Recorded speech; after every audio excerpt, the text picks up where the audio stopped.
आता आपण हल्ली सोशल मीडियावरती जेव्हा मार्केटिंग सगळेजण करतात तेव्हा बघतो की अनेक रील्स ह्या AI वरच आधारित असतात.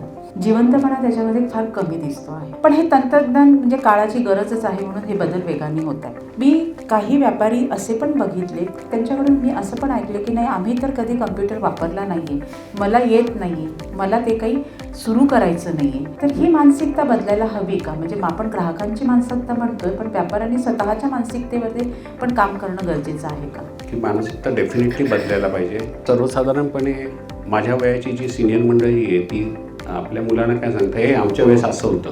एक जुना डायलॉग आहे, आम्ही रस्त्यावरच्या लाईट खाली बसून अभ्यास केला. मग तो पोरगा काय म्हणतो, तेव्हा लाईट नव्हती, तो काय माझा दोष होता. आता हे डायलॉग वेगळ्या अँगलने जातात. तर तुम्हाला तुमची मानसिकता बदलणं गरजेचं आहे. जेवढं AI वापर करणं गरजेचं आहे तेवढाच त्या सिनियरचा एक्सपिरियन्स तुम्ही वापरला पाहिजे. किंवा जी नेक्स्ट जनरेशननी आहे त्यांचं टॅलेंट आणि घरात असलेली सिनियर व्यक्ती यांचा एक्सपिरियन्स यांचा जेव्हा मिलाप होतो ना, तेव्हा ती तुम्ही ऑपॉर्च्युनिटी म्हणून देता.